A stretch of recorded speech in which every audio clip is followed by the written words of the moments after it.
Om Swastiastu. Apa kabar hari ini anak-anak? Semoga dalam keadaan baik-baik saja. Sebelum memulai pembelajaran, mari kita berdoa sesuai dengan agama dan kepercayaan masing-masing. Ambil sikap amustikarana.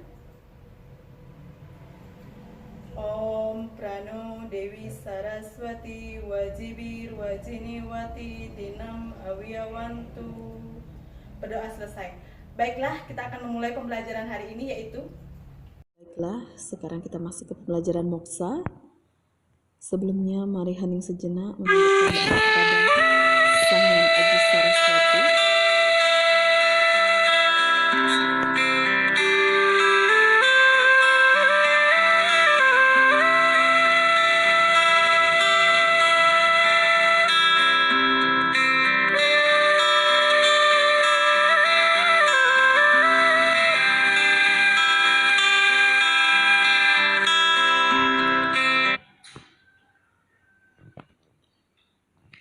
Nah, pengertian moksa. Adapun pembahasannya itu pengertian moksa, tingkatan moksa, jalan menuju moksa, tujuan hidup manusia, tantangan mencapai moksa pada zaman globalisasi. Dalam orang-orang yang mampu mencapai moksa.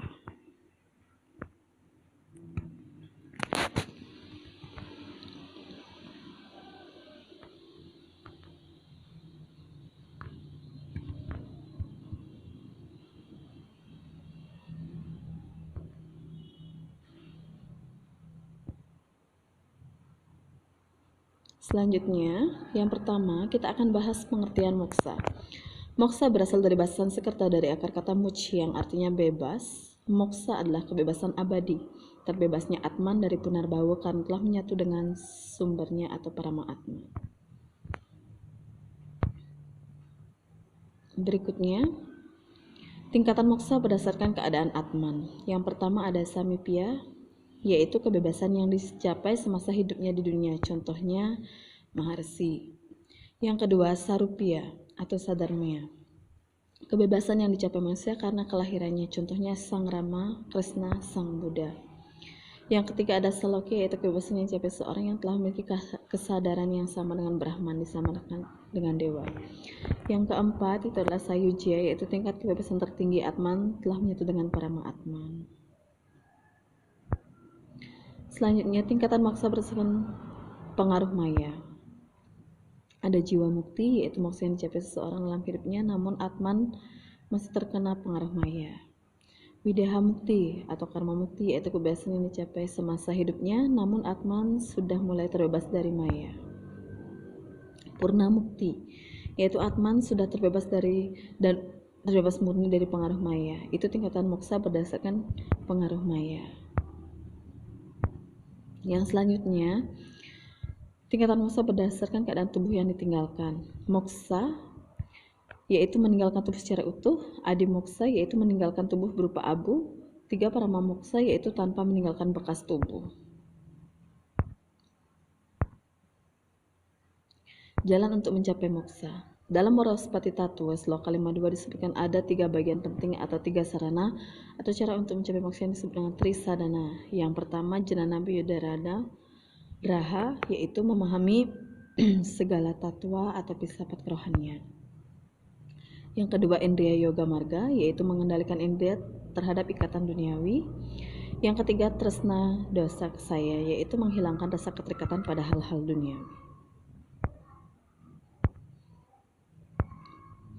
Jalan untuk mencapai moksa dengan Caturmarga Yoga, yaitu 4 jalan untuk menghubungkan diri dengan pemusatan pikiran kepada Brahman, terdiri dari Bhakti Marga Yoga dengan jalan cinta kasih yang menang terhadap Brahman, Karma Marga Yoga yaitu dengan jalan berbuat tanpa mengharapkan hasil atau imbalan, yang ketiga Jnana Marga Yoga yaitu dengan jalan mempelajari ilmu pengetahuan dan filsafat membebaskan diri dari ikatan duniawi. Yang terakhir yang keempat Raja Marga Yoga, yaitu dengan jalan tapa, brata yoga dan samadhi. Ajaran Bhakti Marga Yoga dalam kitab Bhagavata Purana, ada 9 jalan bhakti yang terdapat dalam Bhagavata Purana yang disebut Nawawida Bhakti, Srawanam, Kartanam, Wisnah, Semaranam, Padasewanam, Arcanam, Wandanam, Dasyanam, Shakyanam, Atmani Vedanam. Bagian Nawawida Bhakti 9 jalan bhakti yang dimaksud adalah yang pertama Srawanam, berbakti pada Tuhan dengan mendengarkan cerita-cerita keagungan Tuhan, contohnya Raja Parikesit mencapai kesempurnaan setelah mendengarkan cerita-cerita tentang keagungan Tuhan dengan penuh rasa bakti dari seorang Maharsi yang bernama Maharsi Suka. Yang kedua ada Semaranam, yaitu berbakti kepada Tuhan dengan terus-menerus mengingat kepada Tuhan dengan penuh rasa bakti. Pada Sewanam, yaitu berbakti dengan jalan memegang kaki Tuhan. Dalam kehidupan keberagaman di Bali, hal ini disebut dengan memohon wasupada pada saat melakukan pemujaan di pura. Arcanam yang keempat, yaitu berbakti kepada Tuhan dengan mewujudkan dan menyembah beliau dalam wujud arca atau patung. Yang kelima, Wandanam, yaitu berbakti dengan menceritakan keagungan Tuhan dengan tulus. Dasyanam, yaitu dengan jalan pengabdian tanpa pamrih atau ngayah istilahnya. Lanjut, yang ketujuh, Sakyanam, yaitu berbakti dengan selalu mendekatkan diri kepada Tuhan. Yang kedelapan, Atmani Wedanam, yaitu berbakti dengan menyerahkan diri sepenuhnya kepada Tuhan. Kirtanam, yaitu berbakti dengan melantunkan nyanyian-nyanyian suci keagamaan. Itu 9 jalan bakti yang disebut dengan Nawawida Bakti. Yang selanjutnya, Raja Marga, yang mana Raja Marga bisa ketemu dengan Astanga Yoga. 8 tingkatan dalam yoga. Yang pertama ada Yama, terus yang kedua ada Niyama, yang ketiga ada Asana, terus ada Pranayama, ada Pratyahara, ada Dharana, ada Dhyana, dan ada Samadhi. Tujuan moksa dalam Caturpursa Arta, ada Dharma, Arta, Kama, dan Moksa. Dharma, itu ada bagian-bagian Dharma, itu ada catur Dharma, yaitu Dharma Kriya, Dharma Santosa, Dharma Jati, dan Dharma Putus.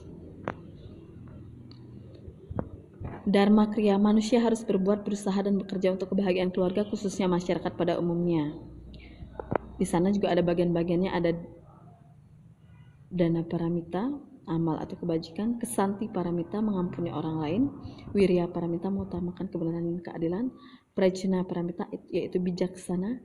Dhyana Paramita, yaitu kasih sayang. Sila Paramita, tingkah laku yang baik.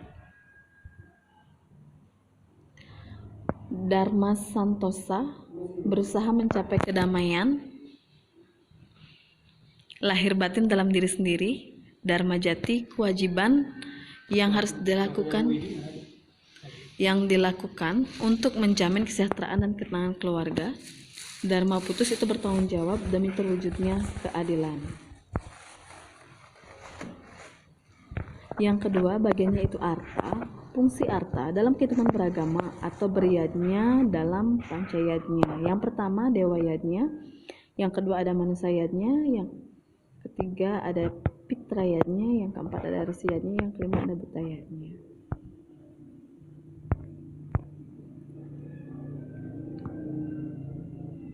Fungsi Arta mewujudkan Jagadita untuk kemakmuran dan kesejahteraan. Boga, kebutuhan primer. Upaboga, kebutuhan sekunder. Pariboga, kebutuhan tersier. Fungsi Arta mewujudkan Jagadita untuk dana-dana sosial. Yang kedua, Mahadon Dharma Karya, dana sosial artinya. Mahadon Arta Karya, yaitu dagang atau perusahaan. Mahadon Kama Karya, kenikmatan, kesenian, dan olahraga. Kama yang ketiga, masuk ke dalam bagian Triparata, asih, punya, dan bakti. Moksa, ketenangan dan kebahagiaan spiritual. Nah, di zaman sekarang ini disebut dengan zaman Kali Yuga. Tingkat spiritualitas manusia semakin menipis. Tujuan hidup manusia semata-mata bermotif ekonomi. Oleh karenanya, tidak akan ada lagi umat Hindu yang akan mencapai moksa. Itu tantangan mencapai moksa di zaman globalisasi. Karena zaman Kali Yuga ini spiritual manusia itu semakin menipis karena semata-mata di mana apa yang dilakukan produktif ekonomi, sehingga banyak umat Hindu yang tidak mencapai moksa.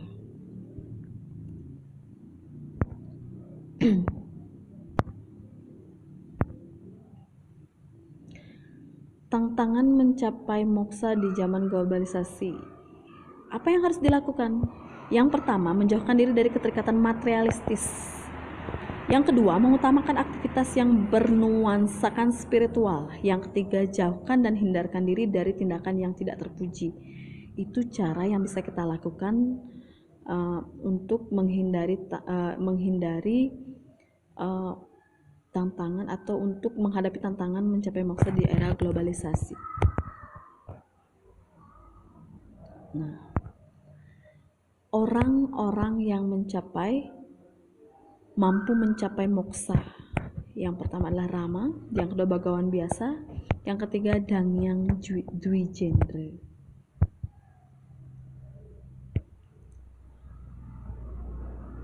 Nah, selanjutnya itu kalian mengerjakan latihan soal yang ada di LKS bab 3 ya. Untuk itu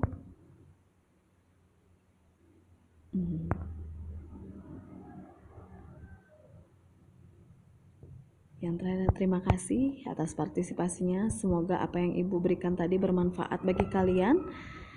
Silakan pelajari LKS-nya dan Ibu akhiri dengan Parama Santi. Om Santi Santi Santi Om. Demikian pembelajaran hari ini, semoga bermanfaat. Ibu tutup dengan Parama Santi. Om Santi Santi Santi Om.